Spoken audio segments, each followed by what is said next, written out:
Grabe nga ang laban na to mga idol, walang Stephen Curry. Pero naagawa ng milagro rito ang GSW at inakala talaga ng Memphis na easy win to para sa kanila. Dumayo nga ang Memphis Grizzlies sa Bay para harapin si Draymond Green at Golden State Warriors. Habang nasa courtside naman itong si Stephen Curry. Unang quarter pa lang mainit agad ang laban. Cedric Howard papunta kay Ty Jerome. Diretso sa rim floater, pasok mga idol. Naagawa nga itong si Jerome na 19 points at 7 assists. Agang nagdikit nga ang laban, 1 point lead para sa Memphis. Pero madali nga nakasagot ang Warriors. Pat Spencer, corner pass kay Draymond Green. Bang! Easy 3 agad mga idol. Draymond nakagawa naman ng 14 points. Scottie Pippen Jr. finds Taylor Hendricks para rin sa isang tres. Ito nga si Hendricks ay nakakuha ng double-double, 15 points, 10 rebounds. Memphis nakalamang ng 8 digits, 26-18. Siyempre bumawi naman itong si Draymond Green. Papunta kay DeAnthony Melton. High up the glass, pasok. Melton may 10 points, Warriors up by 3. Si Ty Jerome naman binaback down itong si Al Horford. Tapos behind the back pass kay Kyle Anderson. Quick shot, pasok. Tapos naka-steal pa itong si Pippen Jr. Papunta kay Howard, balik kay Pippen, layup. 11 points naman itong si Pippen Jr. At lamang nga ang Memphis ng 8 sa halftime. Third quarter, Pat Spencer to Moses Moody, baseline jumper, pasok mga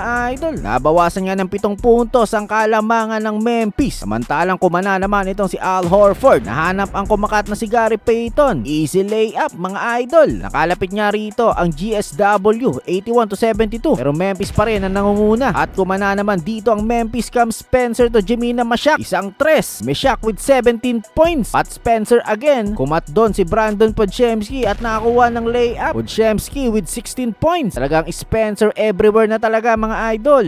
All around. Samantala ito naman si Quinton Post. So Patty Spencer, alam na this. Pasok na naman mga idol. Spencer with 17 points. Shot clock winding down na nga. Taylor Hendricks to Javon Small para sa isang tres. Nakalamang pa ng 10 dito ang Memphis bago pumasok ang fourth quarter. Pero hindi nga rito sumuko ang Warriors. Moses Moody diretso sa rim layup. Moody with 15 points at naibaba ang kalamangan sa isang puntos na lang mga idol. At dito na nga nagkagulo sa huling segundo ng laro. High pressure talaga at ingay sa Bay. Nang nag-force shot itong si Horford. Buti na lang at nakuha ulit nito ang bola. Pinasa ay Guy Santos at naipasok ang bola. Dito na lumamang ang GSW. At 4 seconds na lang natitira. Nitawad na lang ni Spencer ang bola. Kaya nagtapos nga ito sa 113-114 panalo para sa Warriors.